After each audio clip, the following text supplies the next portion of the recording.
Hello everyone, आप सभी का TSS medical and nursing classes के अंदर हार्दिक स्वागत है।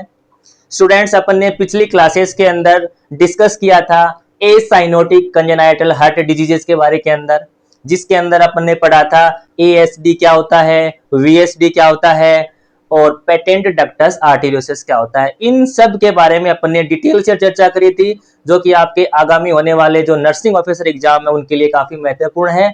अब अपन आज इस नए सेशन में स्टार्ट करने वाले हैं साइनोटिक कंजेनाइटल हार्ट डिजीजेज, और उसमें अपना टॉपिक रहने वाला है टेट्रालॉजी ऑफ फेलोट। हाँ जी स्टूडेंट्स, टॉपिक रहने वाला है टेट्रालॉजी ऑफ फेलोट। अपन इस टॉपिक को प्रोसीड करते हैं कि टेट्रालॉजी ऑफ फेलोट क्या होता है। टेट्रालॉजी का मतलब कि ये कंडीशन खुद कह रही है कि मेरे अंदर कितनी प्रकार की प्रॉब्लम है, चार। बोले तो टेट्रालॉजी ऑफ फेलोट के अंदर चार प्रकार की कंजेनाइटल हार्ट प्रॉब्लम पाई जाएगी। चार कौन कौन सी? Number first, VSD. क्या देखने को मिलेगा? Ventricular septal defect. और क्या देखने को मिलेगा? पल्मोनरी पल्मोनरी स्टेनोसिस देखने को मिलेगा। नंबर थर्ड क्या देखने को मिलेगा? राइट वेंट्रिकुलर हाइपरट्रोफी देखने को मिलेगी। नंबर फोर्थ क्या देखने को मिलेगा? ओवरराइडिंग ओवरराइडिंग ऑफ अयोटा देखने को मिलेगा। यानी कि group of four congenital condition को अपन क्या बोलते हैं? Tetralogy of Fallot. यदि अपन डायग्रामेटिकली समझें,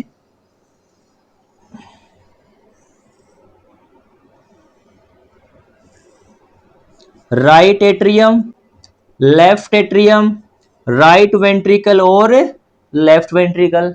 नंबर फर्स्ट अपन ने बात करी थी वीएसडी, वेंट्रिकुलर सेप्टल डिफेक्ट। तो इस बीमारी में क्या देखने को मिलेगा? जो वेंट्रिकल्स है इन दोनों के बीच में पाया जाता है सेप्टम, उसमें क्या देखने को मिलेगा? डिफेक्ट। सेकंड था पल्मोनरी स्टेनोसिस। यहां से क्या अराइज हो रही है? Pulmonary artery. Pulmonary artery normally कैसी होती है? डायलेट होती है नॉर्मली, यानी कि उसकी साइज बड़ी होती है। बट इस बच्चे में कैसी देखने को मिलेगी? नैरो, यानी कि आर्टरी कैसी हो गई? स्टेनोसिस आर्टरी देखने को मिलेगी। जो पल्मोनरी आर्टरी है वह स्टेनोसिस देखने को मिलेगी। सेकंड, अपन थर्ड बात कर रहे हैं राइट वेंट्रिकुलर हाइपरट्रोफी। ये जो राइट साइड का वेंट्रिकल है, इस वेंट्रिकल में क्या देखने को मिलेगा? Hypertrophy, right ventricular hypertrophy. Number fourth condition, overriding of the aorta. Aorta normally यहां से अराइज होना चाहिए लेफ्ट वेंट्रिकल के जस्ट सामने से, बट अयोटा कहां से अराइज हो रहा है? ये जो डिफेक्ट है कौन सा वाला? वीएसडी वाला डिफेक्ट है। इस डिफेक्ट के सामने से क्या हो रहा है? अयोटा निकल रहा है, यानी कि in front of the VSD aorta is arise. Clear है? उसको अपन क्या बोलते हैं? Overriding of the aorta. इस प्रकार की कंडीशन के अंदर, कौन सी? साइनोटिक कंजेनाइटल हार्ट डिजीजेज के अंदर यदि अपन ब्लड के संटिंग की बात करते हैं, तो इसमें ब्लड की संटिंग कैसी देखने को मिलती है? Right to left shunting, right to left shunting देखने को मिलेगी यहां पे। और क्या होता है यहाँ पे? यहाँ पे जो राइट वेंट्रिकल्स का, राइट वेंट्रिकल से जो डीऑक्सीजनेटेड ब्लड होता है वह क्या हो जाता है? मिक्स। कहां पे जाके होता है? लेफ्ट वेंट्रिकल के अंदर। लेफ्ट वेंट्रिकल में मिक्स होगा, और लेफ्ट वेंट्रिकल से कहां पे जाएगा स्टूडेंट्स? अयोटा में जाएगा। और अयोटा से ब्लड कहां पे जाएगा?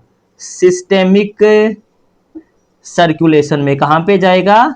सिस्टेमिक सर्कुलेशन में। यदि सिस्टेमिक सर्कुलेशन के अंदर डीऑक्सीजनेटेड ब्लड गया तो बच्चे में क्या देखने को मिलेगा? बच्चे में देखने को मिलेगा साइनोसिस। क्या देखने को मिलेगा? साइनोसिस। क्लियर है यहां तक? अब अपन नेक्स्ट बात करते हैं, यदि इस प्रकार की कंडीशन बच्चे में डेवलप हो गई तो बच्चा क्या क्या लक्षण शो करेगा? बच्चे में किस प्रकार की असेसमेंट फाइंडिंग अपने को देखने को मिलेगी? तो यदि अपन इस बच्चे के अंदर असेसमेंट फाइंडिंग की बात करें, असेसमेंट फाइंडिंग्स, तो इसमें देखने को मिलेगा, सबसे पहले अपन बात करते हैं initial symptom, initial symptoms. Initial symptoms के अंदर क्या क्या देखने को मिलता है? Number first, tachycardia. क्या देखने को मिलेगा? टेकीकार्डिया। सेकंड, टेकीपनिया। क्या देखने को मिलेगा? टेकीपनिया देखने को मिलेगा। और क्या देखने को मिलेगा इसके अंदर? साइनोसिस। क्या देखने को मिलेगा? शरीर के अंदर ऑक्सीजन की कमी, क्योंकि डीऑक्सीजनेटेड ब्लड यदि शरीर में सर्कुलेट करेगा तो बच्चे में क्या डेवलप होगा? साइनोसिस। एक कंडीशन और डेवलप होती है यहाँ पे, जिसका नाम है ब्लू स्पेल। जिसका नाम है ब्लू स्पेल, या उसको अपन बोलते हैं साइनोटिक स्पेल, या उसी को अपन बोल सकते हैं टेट स्पेल। क्या होता है ये? जब बच्चा कोई भी प्रकार की फिजिकल एक्टिविटी परफॉर्म करता है, लाइक बच्चे ने क्या किया? क्राइंग किया। बच्चे ने क्या किया? फीडिंग की। यानी कि कुल मिला के बच्चे ने क्या की? फिजिकल एक्टिविटी करेगा, तो उस दौरान शरीर को हाई ऑक्सीजन की डिमांड होती है, और बच्चे में ऑक्सीजन का लेवल ऑलरेडी कम है, और हाई डिमांड की वजह से ऑक्सीजन का लेवल और कम हो जाएगा, तो बच्चे का रंग कैसा हो जाएगा? Bluish discolouration. बच्चा कैसा हो जाएगा? Bluish discolouration. और इसी ब्लूइश डिसकलरेशन वाले एपिसोड को अपन क्या बोलते हैं? ब्लू स्पेल, साइनोटिक स्पेल, या फिर टेट स्पेल बोलते हैं। क्लियर है यहां तक? यदि अपन बात करते हैं लेट सिम्टम की, लेट सिम्टम्स, यदि यह बीमारी थोड़ी और प्रोग्रेस हुई तो बच्चे में और क्या लक्षण डेवलप हो सकते हैं? लेट सिम्टम के अंदर आता है ग्रोथ रिटार्डेशन। क्या डेवलप होगा स्टूडेंट्स? Growth retardation. जितनी ग्रोथ बच्चे की होनी चाहिए थी उतनी ग्रोथ बच्चा अचीव नहीं कर पाएगा। ठीक है। Next, chronic hypoxia. क्या डेवलप होगा? Chronic hypoxia. लगातार ऑक्सीजन की कमी की वजह से शरीर में क्या हो जाएगा? Chronic hypoxia. यदि क्रोनिक हाइपोक्सिया वाली कंडीशन लॉन्ग टर्म तक रही तो जिससे क्या हो सकता है? पॉलीसाइथीमिया। क्या हो सकता है? पॉलीसाइथीमिया। आरबीसी का प्रोडक्शन बढ़ जाएगा शरीर के अंदर। और क्या देखने को मिलेगा? Clubbing, clubbing of finger. क्या देखने को मिलेगी? Clubbing of fingers. नेल कैसे हो जाएंगे आगे से? Tip, drum, drum stick nail हो जाएंगे। जो लोवी बैंड एंगल होता है, लोवी बैंड एंगल, वह हो जाएगा 165 डिग्री से ज्यादा। जो नेल्स का जो एंगल होता है वह कितना हो जाएगा? 165 डिग्री से ज्यादा, क्योंकि नेल कैसे हो गई? राउंड हो गई, उसके अंदर टिश्यू क्या हो गई? ग्रोथ कर गई नेल्स के अंदर, यानी कि राउंड और शाइनी नेल्स की वजह से एंगल बढ़ जाता है।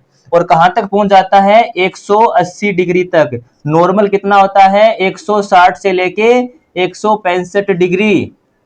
ठीक है। और क्या देखने को मिलेगा इस बच्चे के अंदर? स्केमोर्थ, स्केमोर्थ साइन पॉजिटिव देखने को मिलेगा। स्केमोर्थ साइन से अपन क्या समझते हैं? यानी कि जो दोनों नेल्स है, इन दोनों नेल्स को यदि अपन नजदीक लेके आते हैं और इन नेल्स के बीच में से एक झिरी बन जाती है, डायमंड शेप की स्ट्रक्चर बन जाती है नॉर्मली, और अपन उसके अंदर से देख सकते हैं। बट इस वाले बच्चे में क्या हो गए? नेल राउंड हो गए, नेल का एंगल क्या हो गया? 165 डिग्री से ज्यादा हो गया। यानी कि दोनों नेल को यदि अपन पास लेके आएंगे तो कोई भी प्रकार की इमेज नहीं बनेगी, यानी कि अपन इन दोनों को नेल के बीच से अपन नहीं देख सकते। क्लियर है? उसको बोलते हैं स्केमोर्थ साइन पॉजिटिव। क्लियर है यहां तक? यदि अपन इस बच्चे के अंदर डायग्नोसिस की बात करते हैं तो नंबर फर्स्ट आता है इसके अंदर फिजिकल एग्जामिनेशन। भाई ये तो करना ही करना होता है फिजिकल एग्जामिनेशन। सेकंड अपन क्या करते हैं इसके अंदर? 2D eco. क्या करवाएंगे? 2D echo. Number third, cardiac catheterization. क्या करवाएंगे स्टूडेंट्स?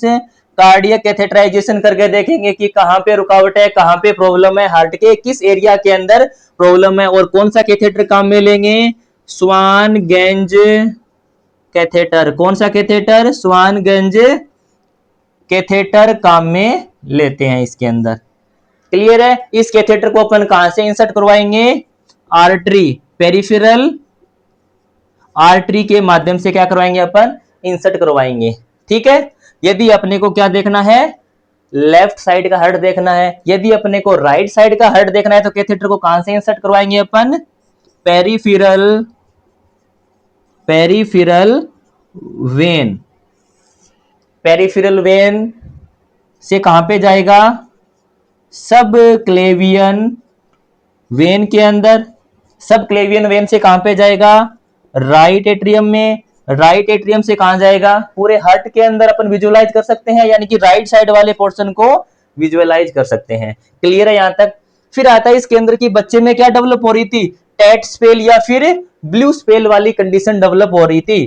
तो टेट स्पेल वाली कंडीशन को ठीक करने के लिए अपन क्या करते हैं, बच्चे के अंदर नी चेस्ट क्या देंगे, नी चेस्ट पोजीशन, या बोल सकते हैं स्क्वेटिंग, क्या प्रोवाइड करेंगे, स्क्वेटिंग पोजीशन। इस पोजीशन देने का रीजन क्या है, to improve the oxygenation level, बच्चे में ऑक्सीजन के लेवल को इंप्रूव करना। तो कौन सी position, knee chest position provide करेंगे। तो स्टूडेंट्स अपन इस पेशेंट के अंदर क्या करते हैं, सर्जिकल मैनेजमेंट, क्या करेंगे, सर्जिकल मैनेजमेंट। और सर्जिकल मैनेजमेंट में अपन क्या करते हैं,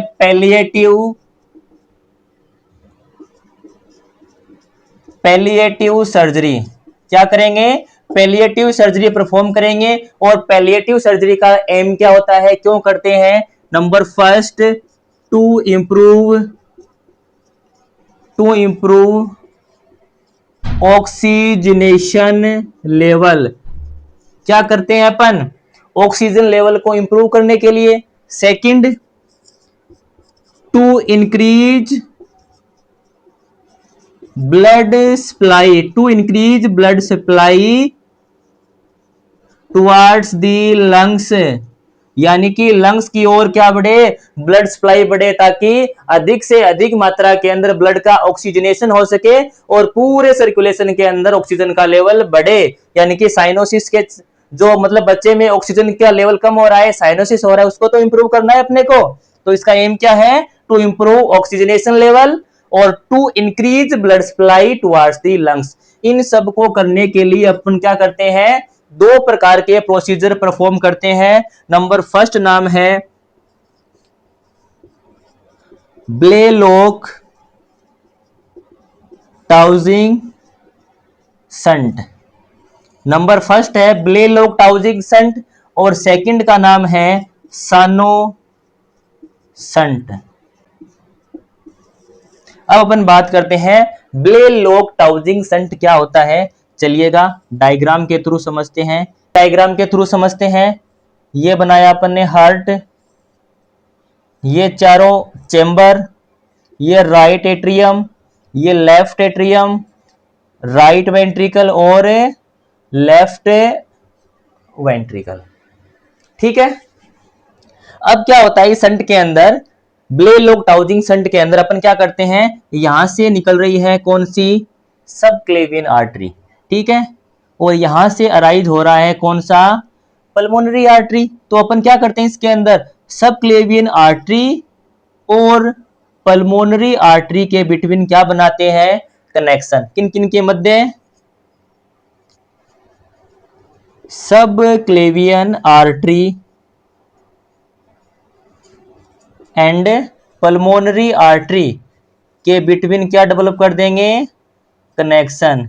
इस प्रकार के कनेक्शन करने से जो लंग्स की तरफ ब्लड का प्रवाह है, ब्लड का फ्लो है, वह क्या हो जाएगा, इंक्रीज। यदि लंग्स की तरफ ब्लड का जो प्रवाह है, सर्कुलेशन ज्यादा जाएगा तो क्या होगा, ऑक्सीजनेशन में क्या होगा, इंप्रूवमेंट, और शरीर में क्या होगा, ऑक्सीजन का लेवल बढ़ेगा।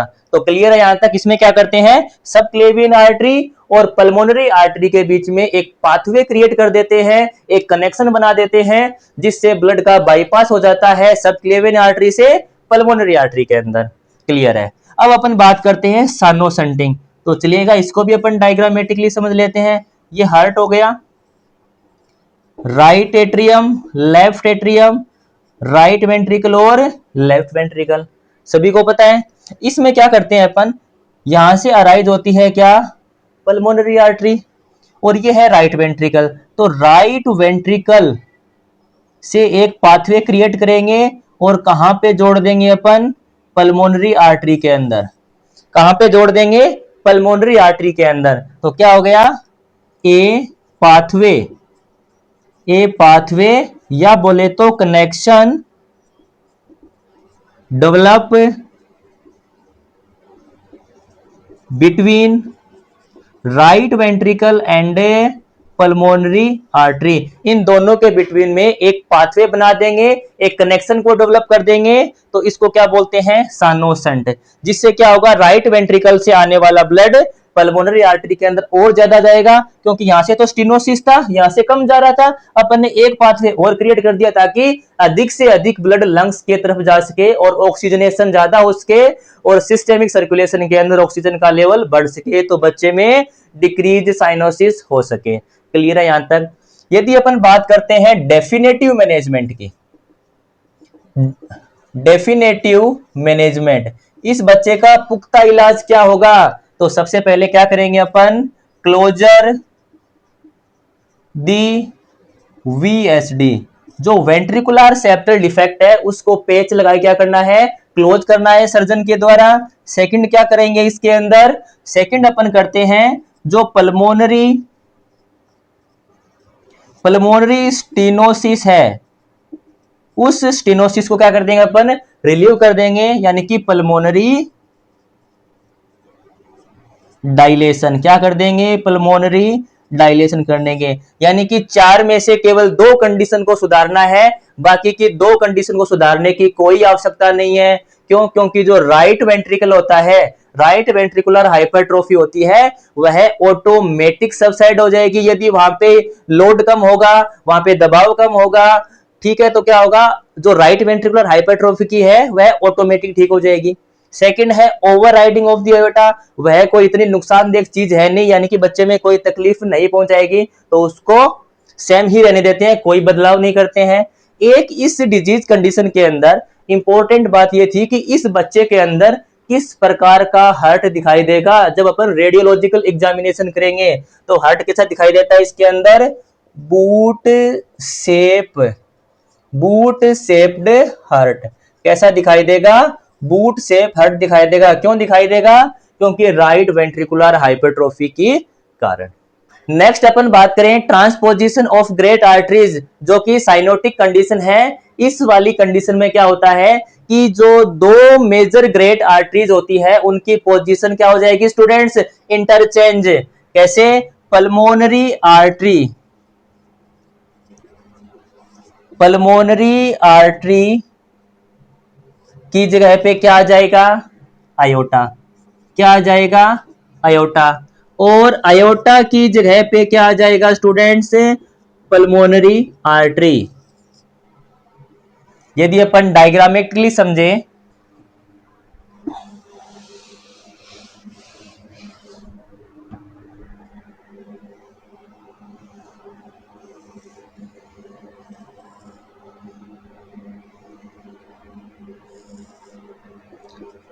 Right atrium, left atrium, right ventricle और लेफ्ट वेंट्रिकल। इस डिजीज कंडीशन में क्या हो रहा है कि जो अयोटा है, अयोटा की जगह पे क्या अराइज हो गई?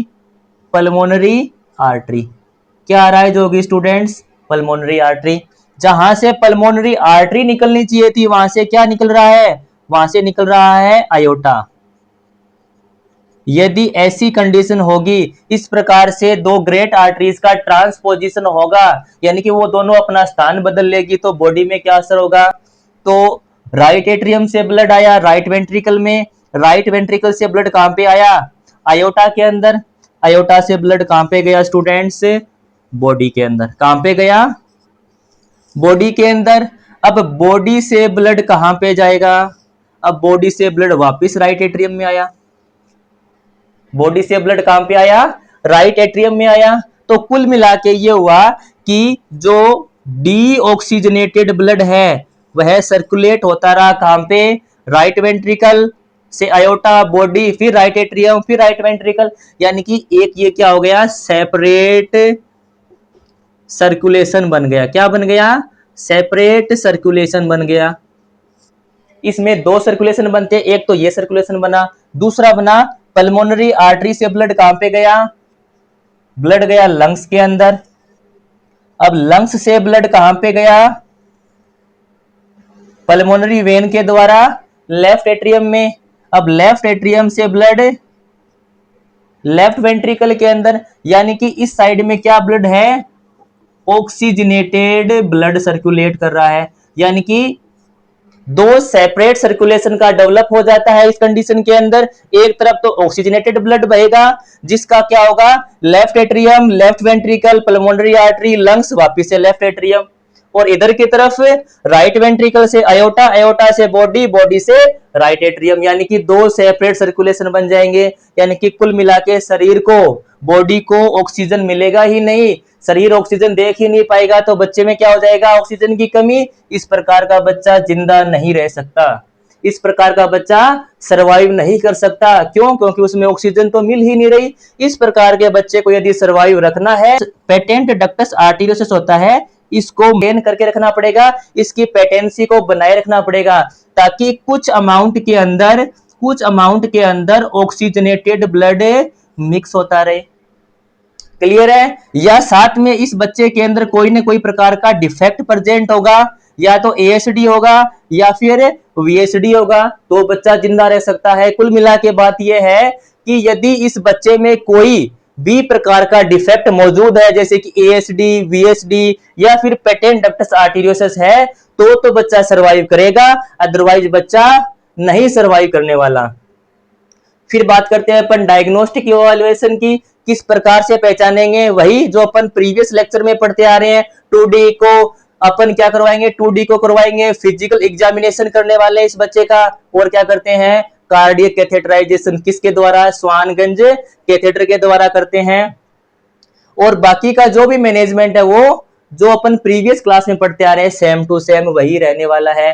डेफिनेटिव सर्जरी क्या है इसकी, डेफिनेटिव सर्जरी के अंदर क्या करते हैं अपन, जो इन दोनों आर्टरीज की पोजीशन है उसको वापस से बदल देते हैं। पल्मोनरी आर्टरी की जगह अपन क्या कर देंगे, अयोटा को ले आएंगे, अयोटा की जगह पल्मोनरी आर्टरी को क्या करते हैं अपन, करेक्टेड कर देते हैं सर्जरी के द्वारा। इस प्रकार से ये डिजीज कंडीशन ठीक हो जाती है। क्लियर है?